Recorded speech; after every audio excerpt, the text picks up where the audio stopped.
Un Boxing Day époustouflant, étincelant avec l'entrée du Racing sur le terrain face à Montauban pour ouvrir cette journée, la dernière de l'année. Il y aura d'autres aventures et le premier essai pour les Racingman sublimes. Oui, un top 14 où il y a du suspense, où il faut rester jusqu'à la fin des matchs, avec aussi des interceptions comme celle-ci réalisée par Montauban pour servir Espeux, qui va faire revenir les Montalbanais dans le match, totalement présent dans cette première période.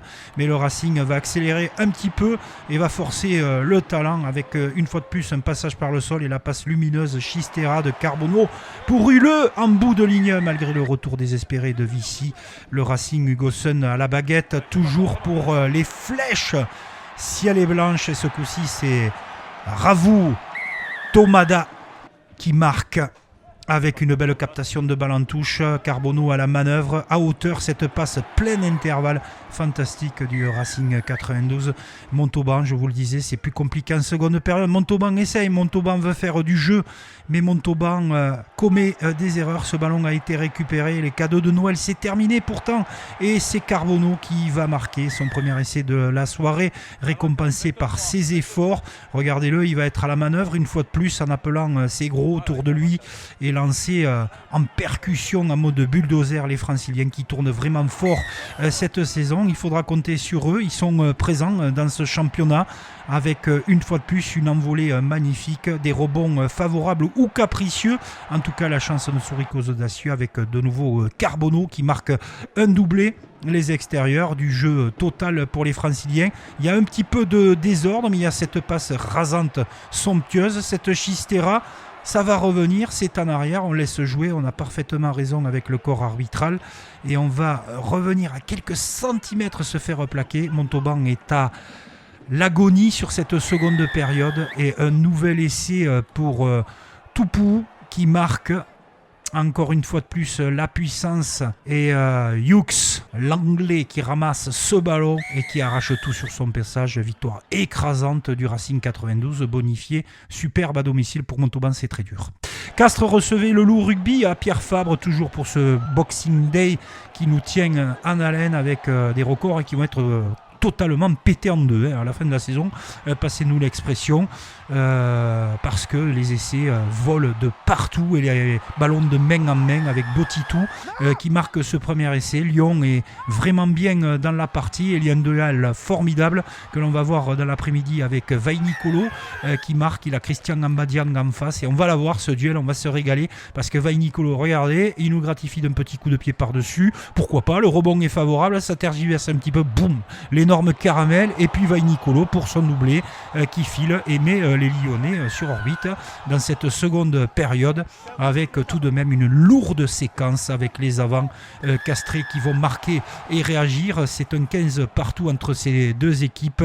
On a vu la performance des avants castrés dans cette seconde période, inquiété par ces Lyonnais et César Antonello qui marque, l'ancien joueur du SU Agen qui apporte beaucoup de fraîcheur, tout comme les joueurs du banc de touche qui sont venus le compléter dans cette seconde période. Les extérieurs avec des castrés qui jouent bien, avec Christian Ambadiang, et bien pourquoi pas, feinte de passe, et 3 me poursuivre, je résiste au plaquage, j'envoie mes 100 kilos et je marque mon 4e essai avec mon duel évidemment avec Vainicolo. Castres marque cet essai et va même se payer le luxe d'aller chercher avec Karawa Levou l'essai du bonus offensif. Oui, il le marque. Castres croit à une victoire à 5 points, mais Castres a un petit péché d'orgueil de jouer cette mêlée plutôt que de patienter tranquillement. Le plus facile à dire qu'à faire, mais l'interception va être impeccable. La bonne lecture du jeune joueur lyonnais qui va récupérer ce ballon. Gonzalez qui marque et surtout qui chaparde le bonus offensif à Castres. Déception pour Castres de ne pas avoir 5 points, mais tout de même une belle victoire face à Lyon qui a cru pendant 55 minutes.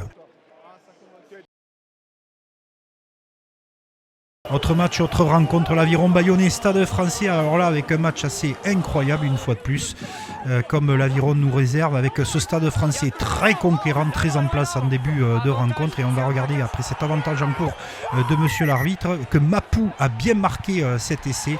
Derrière, ce sont les Bayonnais, poussés par le public de Jean Daugé, qui vont réagir. Regardez Capilla qui arrache le ballon à son coéquipier, qui met les pattes et qui file entre les poteaux. Attention à la chute, ouais ça peut arriver, mais en tout cas on peut célébrer. Belle réaction de Bayonne, tout comme les soldats roses avec cette diagonale magnifique dans les bras de Jérémy Ward. La cuillère de Makala ne suffit pas.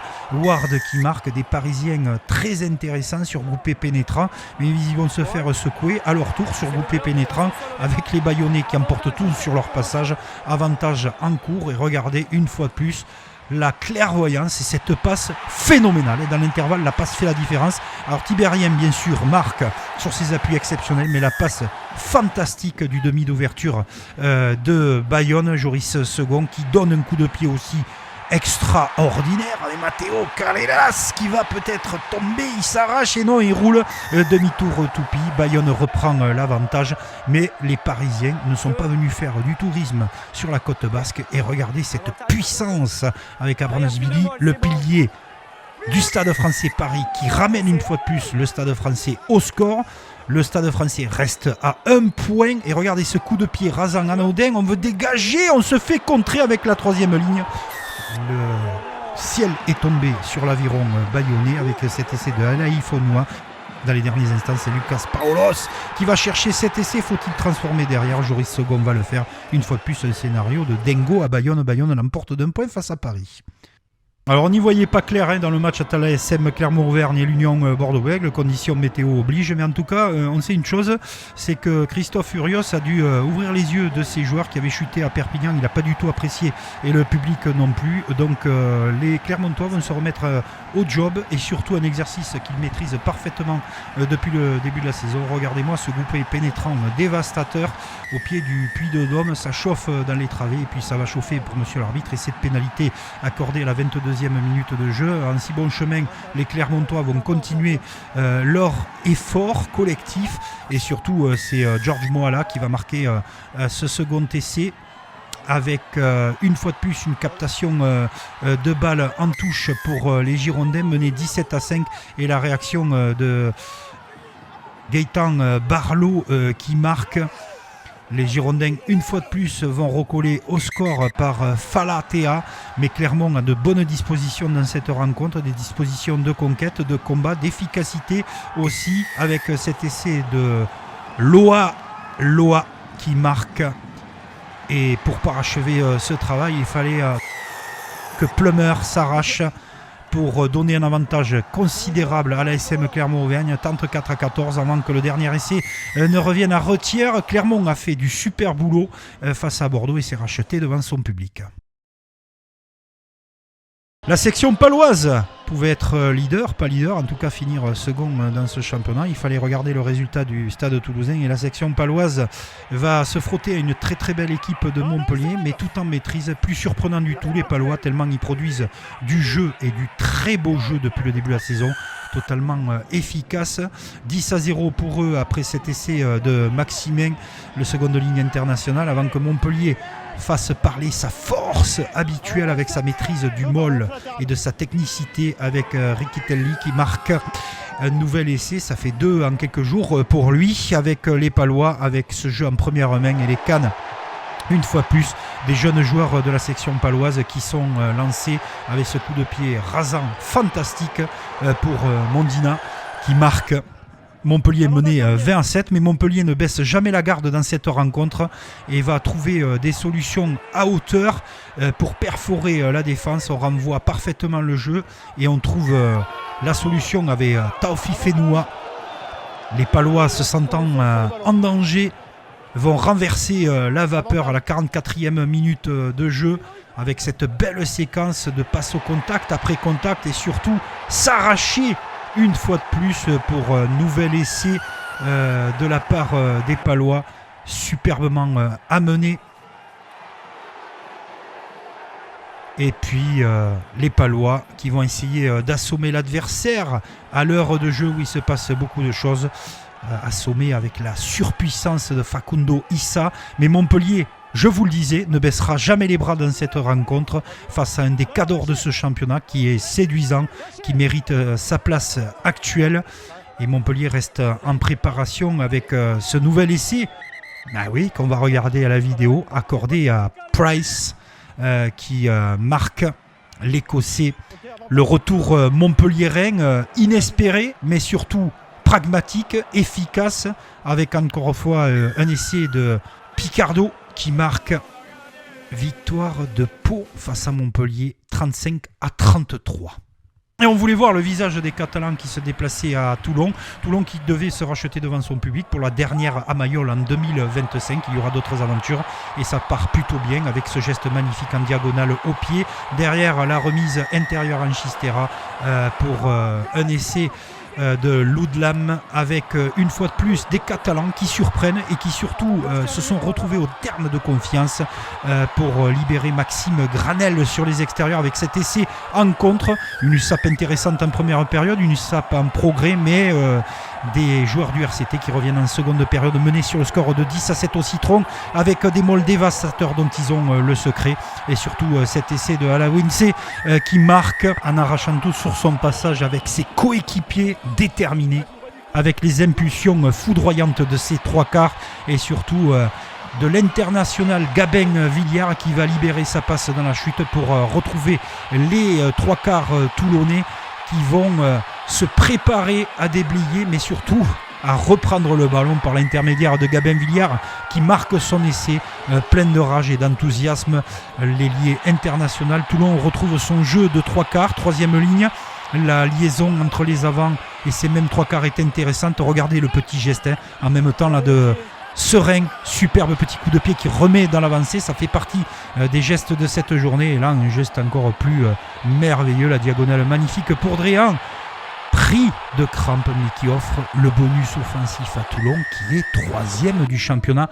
Un gros progrès pour l'USAP depuis 2 rencontres. De bonne augure pour 2026. Et pour finir, le stade toulousain recevait dans le stadium le stade Rochelet. Alors pour les retours de Cyril Baille avec Antonio, on va voir briller dans ces premières minutes cet essai lumineux et cette perforation pour l'ailier Nignashvili, le transfuge de Lyon, du jeune centre qui a perforé la défense toulousaine. Les Toulousains patiemment vont revenir à grands coups de tête avec Marchand qui marque cet essai, le capitaine. Et là ça va être un véritable festival de la part des Toulousains avec une charnière Dupont Ntamak 5 étoiles, un Dupont époustouflant. Regardez cette passe Chistera et on va le retrouver un peu plus tard après ce relais de Jack Willis. Dupont qui va servir, Caviar toujours en fixation pour Ange Capuzzo qui arrive à hauteur et fait parler ses cannes. Les Rochelais viennent de se faire cueillir par 2 fois et vont vraiment souffrir face à cet ogre toulousain qui déploie son jeu sur les extérieurs. Les passes arrivent vite, les passes arrivent bien. Ange Capuzzo pour le coup de pied de recentrage. Dupont, non pas Dupont. C'est Ntamak qui récupère le ballon. La charrière de l'équipe de France assez époustouflante sur ce match, mais c'est pas oublier le travail des avants avec Roumat, ses passes, Vergier également, Brennan. Impressionnant le 5 de devant toulousain et c'est forcément plus facile pour le maître Dupont. Oui, on fait que parler de lui, mais quel joueur incroyable. Nous avons beaucoup de chance de l'avoir dans le championnat, comme tous les joueurs de top 14, mais c'est vrai qu'Antoine Dupont est assez phénoménal depuis son retour, qu'il soit remplaçant et titulaire là pour la première fois. 2 essais déjà pour lui, il a servi à hauteur Marchand. C'est la balade des Toulousains qui se trouvent sur un pas avec leur jeu de main et Roumat qui marque 7 essais. La Rochelle est débordée, pris par le rythme de ces Toulousains et Dupont. Bon, que dire sur ce caviar offert à Teddy Thomas. On dégage le jeu. Boss Morin va récupérer le ballon. Non, c'est Dylan Nitz. Et Boss Morin va arriver à hauteur pour accompagner le Garec. Pardonnez-moi. Ça fait beaucoup d'essais. 1 quart d'heure à vous commenter. Les records vont être fracassés certainement cette saison, comme la défense de La Rochelle qui a énormément souffert avec ce ballon de Ramos. Pour Teddy Thomas, lui aussi, auteur d'un doublé.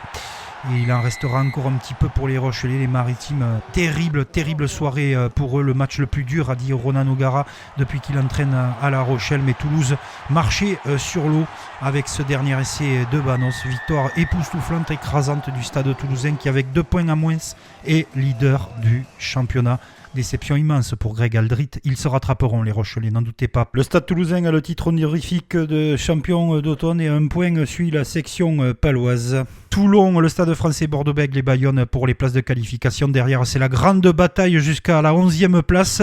À la dernière place, Perpignan et Montauban se battront certainement pour la 13e place.